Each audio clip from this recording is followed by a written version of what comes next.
Welcome to Keen on Green with Evan Rigsby, the podcast that dives deep into the world of environmental consulting from a multitude of perspectives.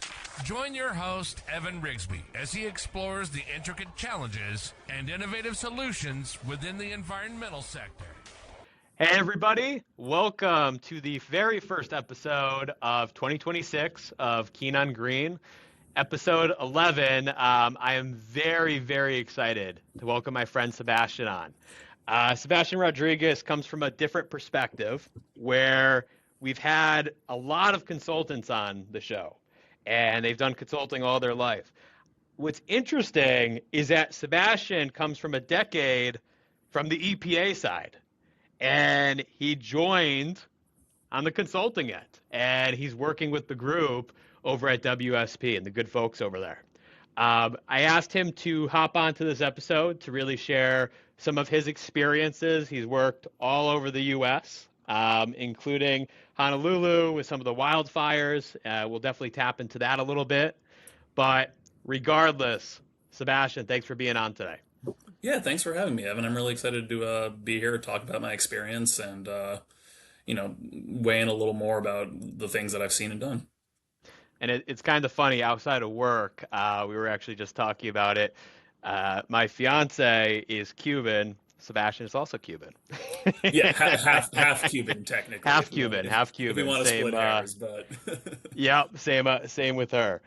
But I guess to kick it off, for the viewers, why do you talk a little bit about yourself and some of your career journey so far? Because I do think it's really interesting how you came from the EPA side.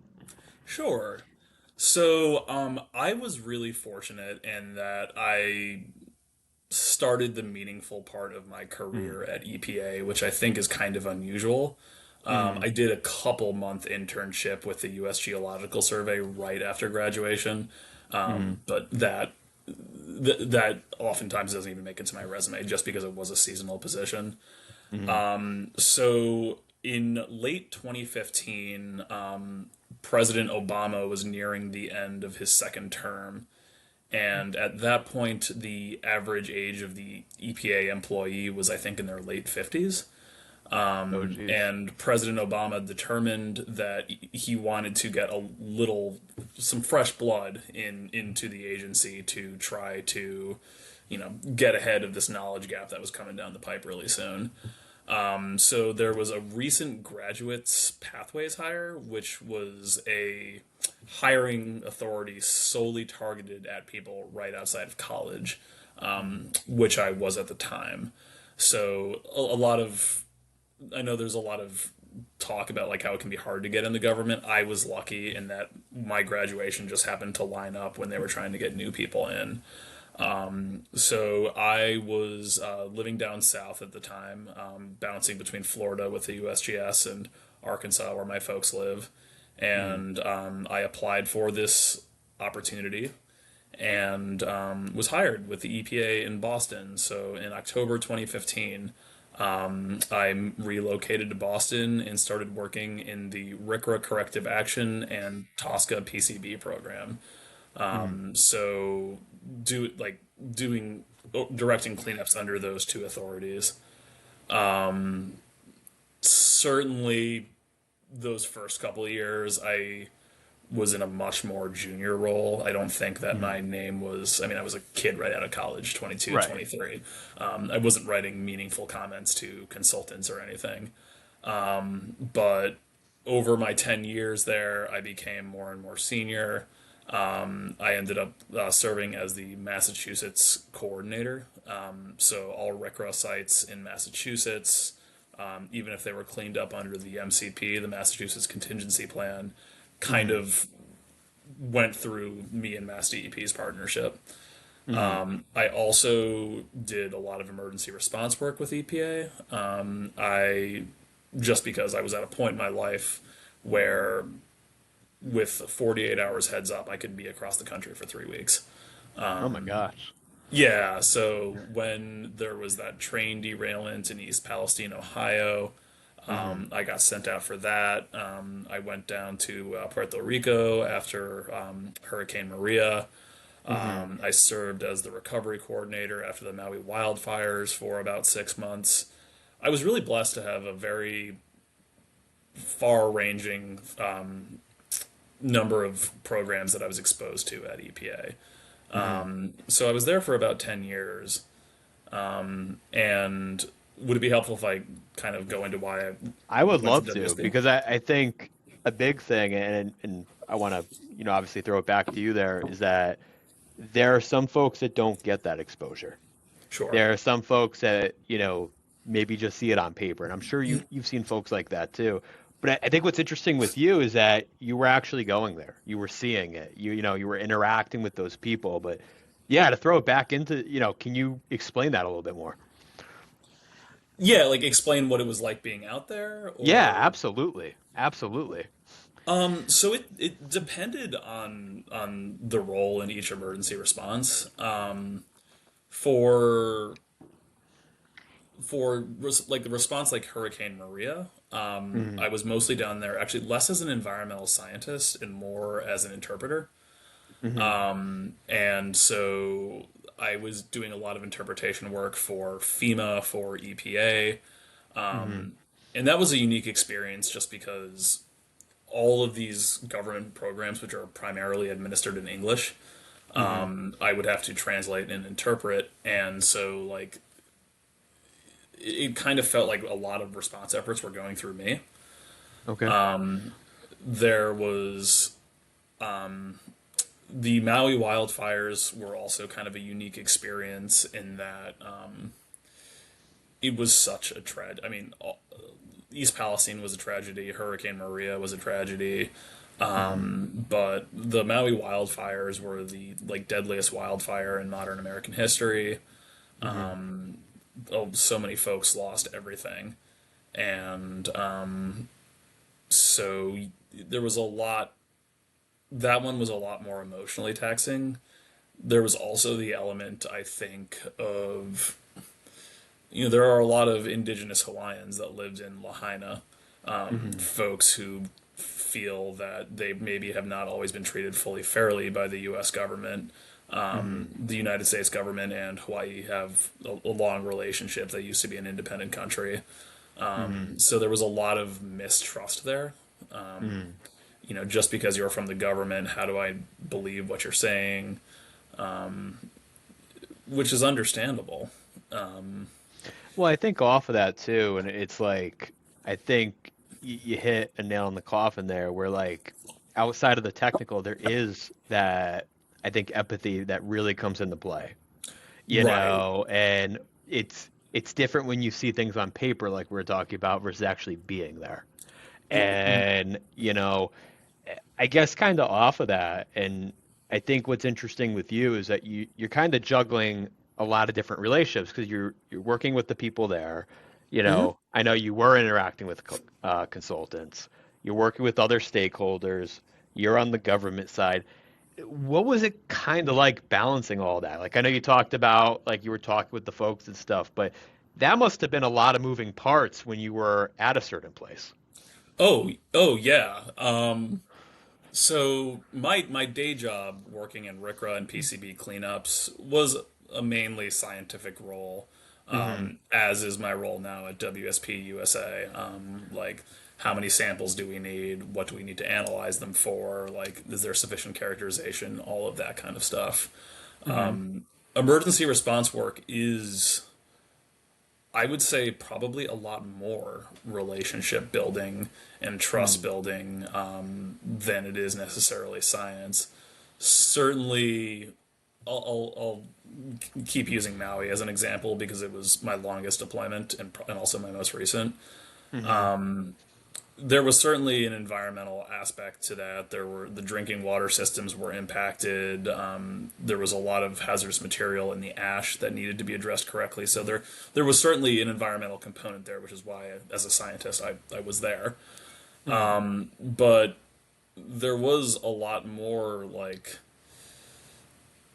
the federal government does not have the ability to come in and dictate and take command and make whatever changes they want made, right?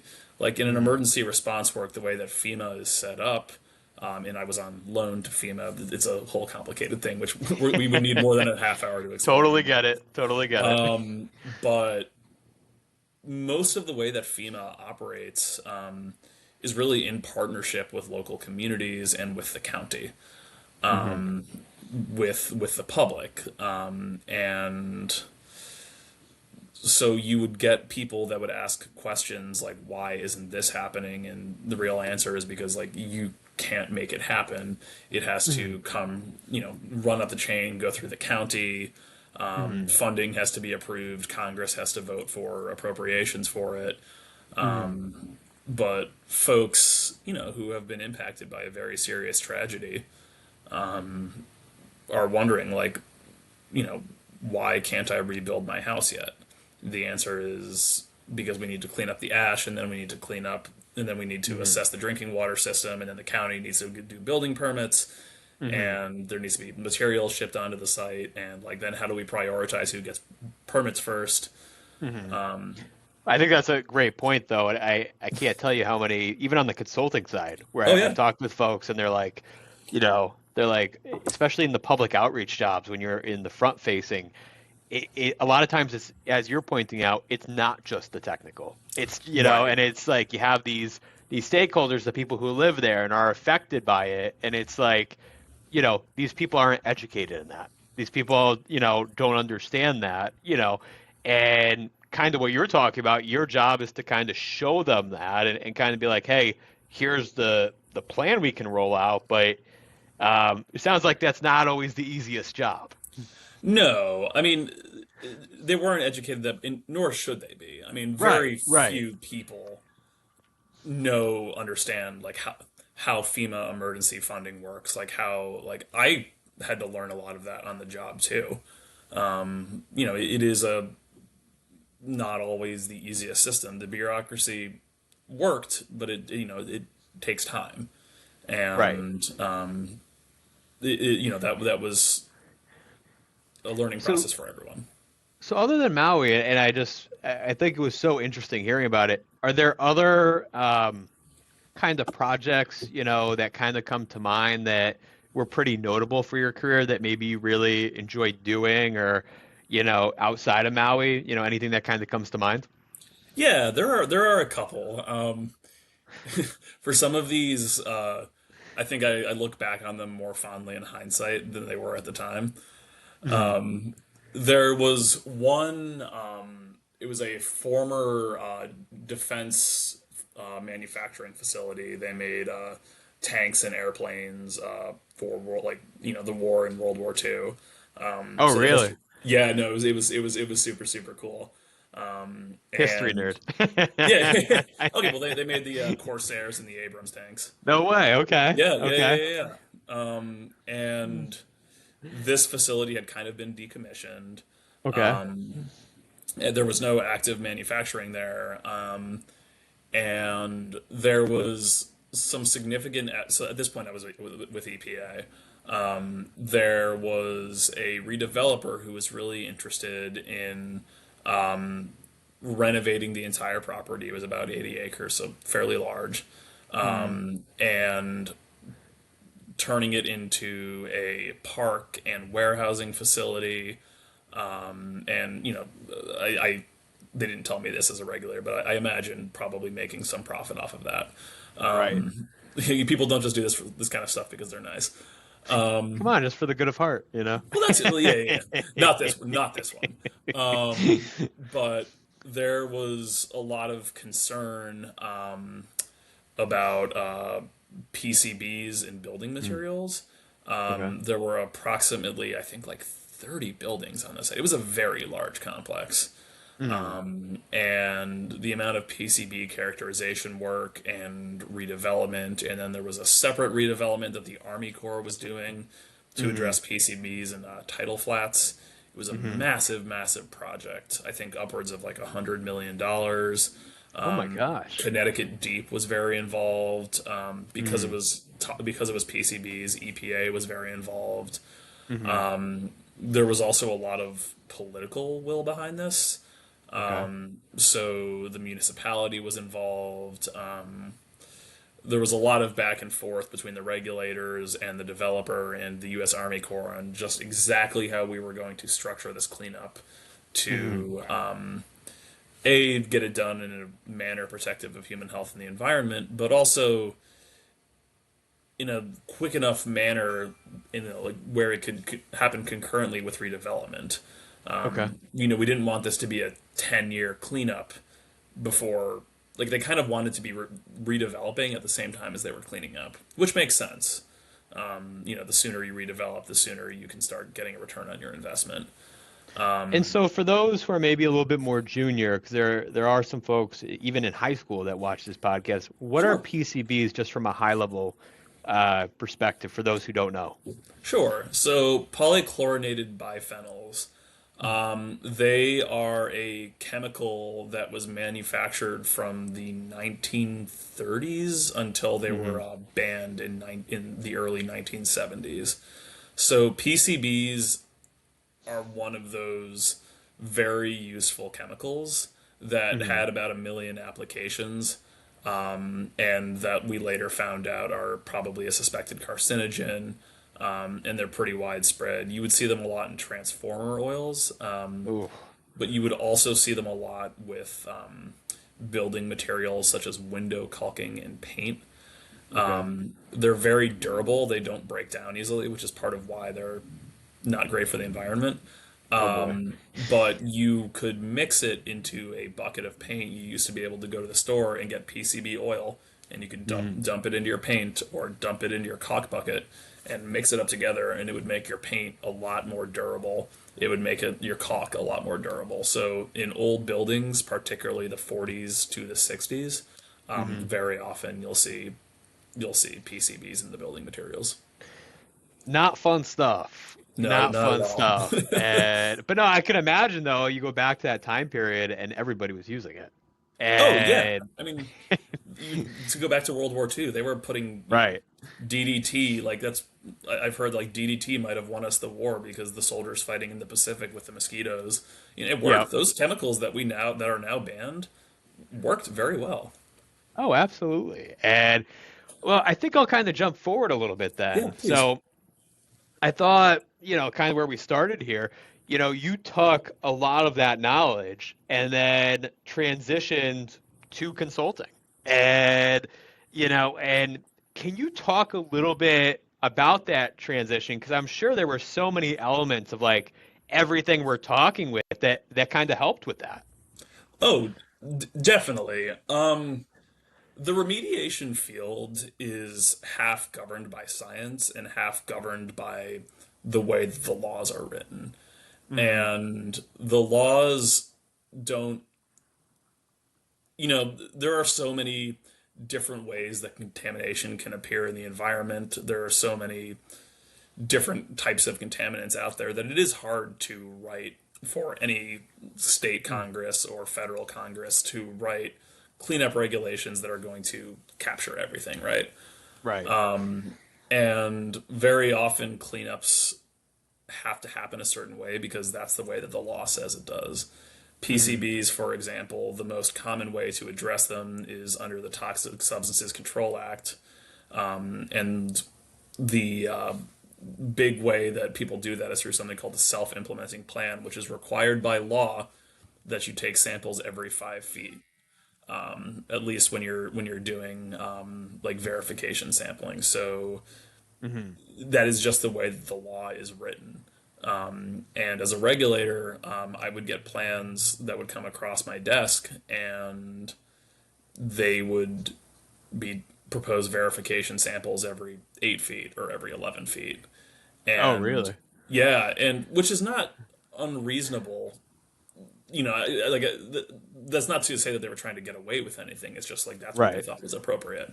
And as a regulator whose job was to like see the law implemented, like I had to send that back with comments because like there is a way that we have to do this, and I think that was very useful when it came to consulting.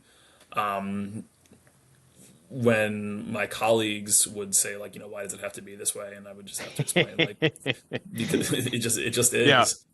right.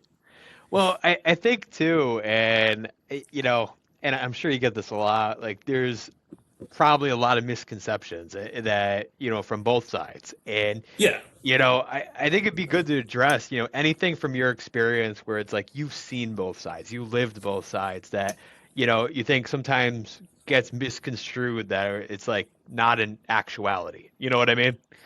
Sure. Yeah. I have a couple for this one. I'll speak as a consultant now, not as a former regulator. Yep. Um, I'll say that the biggest misunderstanding that I think a lot of regulators have, honestly, probably myself included, in my prior life, is just like how much work goes into everything. Mhm. It's very easy for a regulator to say, like, we request additional sampling in the former surface impoundment area, right? Mhm. And you'll write that off in an email or a comment letter and like go about your day. Right. But Right. for move on to the next project. For a Right. Right. Right. consultant, that means that you have to write up a proposal, a whole new cost estimate, go to the client, get them to agree that this is necessary. If they agree that it's necessary, then you have to find a field team to go out there. You have to coordinate a sampling visit. You have to coordinate with the lab. You have to Mhm. make sure the data gets validated. Then you have to turn it into a nice table. Then you have to come up with a figure that shows where the samples were taken. And this becomes Mhm. a lot of work very, very quickly. So, Mhm. it's easy to just ask for 4 or 5 more samples, but that translates to a whole lot of work on the other end. Right. Right. And because I get your point from the other side, because a lot of it is staying within those regulations. Right. And, and you've kind of lived all over. There's different regulations for each state. I know obviously from a national level, but it's, California laws versus, Boston laws are very different. Right. And stuff. Um, I always like to ask this fun question too, where Yeah. like, what you're seeing now and what you're seeing in the industry, you know, we don't have a crystal ball, but what are some like predictions that you're kind of seeing? And this could be anything you really want. Maybe like project stuff you've seen, maybe regulations, maybe laws, maybe just the industry as a whole. But I guess from your point of view and kind of what you see on a day to day, what are some of your predictions for the industry or where you see the industry heading? Um, I certainly, this is probably a predictable answer. I certainly see a lot of work pertaining to emerging contaminants, things like the PFAS compounds in particular, Hmm. because they are so mobile, because they are regulated at such low levels, because they are so ubiquitous in the environment and in our bodies. I remember first hearing about it when, my first instance of hearing about it was with like fire equipment, Yes. and but you know it much better than me. I'm guessing it's all over, and we're just starting to figure all of it out. Yeah, I mean your popcorn bags, Yeah, like we even need to have special. It's so ubiquitous that we even need to have special sampling equipment for it because a yeah. lot of the time, like the sample containers will have Teflon tape or something, which might have PFAS, and you might be biasing your sample. Oh, really? I Yeah, didn't know that. Oh, yeah, it's geez. fun stuff. I always heard the joke that our grandparents had lead, and we have PFAS, Yeah, and yeah, yeah. Grandparents had lead, our parents had PCBs, and we have PFAS. exactly, exactly. Um, for the sake of time, I Yeah, have one last question. It's a good one, and sure. it's especially for our younger viewers. This could even apply to our senior folks, where like Sure. the most common question that I get asked is, Evan, I'm looking to get into the industry. I'm going to be getting out of school. I have no clue where to start. Nobody knows me. I don't have any connections. I see all these people that are very, very popular. That's not me. So I guess any advice you have, and really anything at all, it could be a book or a networking group or something from your own career path. But I really wanted to open up the floor. Any advice for someone who's maybe looking to break into the industry and maybe go towards the EPA path or even the consulting side? Sure. So I'm probably going to bias my advice towards those younger folks. The environmental field is really very broad. Mm. There are parts of the environmental world that I, as a almost 11-year experienced scientist, like have very little grasp on. Um, there is wetland delineation, which I like can do, but I'm not super great at. There's, remediation and dirty dirt, which is what I do. Mm-hmm. There is like NEPA work. There Mm-hmm. are like Endangered Species Act related work. It's environmental means a lot of things, and when you are, especially when you're right out of college, a lot of times you're not, you're still raw material. You haven't maybe specialized in any one of those areas, especially if your background is in something more general like environmental science as opposed to like a wildlife biology or something like that.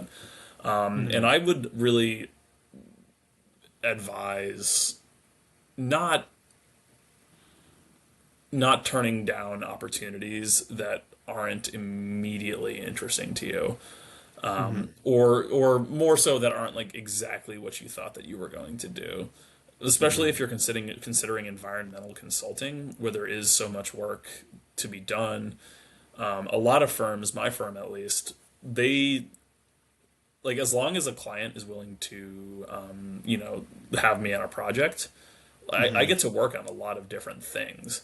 And so just because you're applying for like a NEPA permit writer job and really you want to do water quality, Right. I would recommend applying and working your way through. Like your career, at least in my experience, is 25% where you steer your ship, and the other Mm-hmm. 75% is where the wind blows you. If you told I, me I might 12, steal that. yeah, I mean, Yeah, it's so true though. And I remember talking with like a senior principal. It was like a couple months ago, and the guy was leading like the eco practice. And he goes, Evan, I started out as a remediation guy. yeah, yeah, yeah, yeah, And, he's like just kind of fell into the eco side. And, and it was kind of my mistake. And then like I'm like, whoa, I really like this. yeah, And, to what you're saying, there's so many different disciplines, and it's like, I think the more of the story is like just get started, right. you know, and all that. But it was funny too when I started with remediation as well for recruiting, Uh, and then I'm like, oh, okay, and then you start to see the umbrella, sure, and, right, right. and then I'm like, whoa. Yeah, I actually I had an individual just cold reach out to me. She was a newer student, or not, she Yep. a very recent graduate, Yep. and she had like a job posting that she like asked me to look at. She's like, "Can you explain what this is?" Um, because it is just such a like Right. a large large thing that the environmental umbrella covers. No, absolutely. But we're creeping up on time. Yeah, But Sebastian, thank you. Thank you yeah, for being on. Guys, what I'm going to do is below in the caption of this video, I'm going to make sure we tag Sebastian's LinkedIn. If you guys have any questions, if you want to reach out, he's a wonderful contact. And please don't hesitate to reach out and say hi and all that. But Sebastian, thank you again. And I'm so glad we got to kick off the new year. yeah. Me too, Evan. I hope you have a lovely rest of the week. Like Evan said, feel free to reach out to me, and I hope you have a lovely weekend too. Happy Valentine's Day, Evan. Hey, same to you, and stay warm, everyone. And summer's coming soon.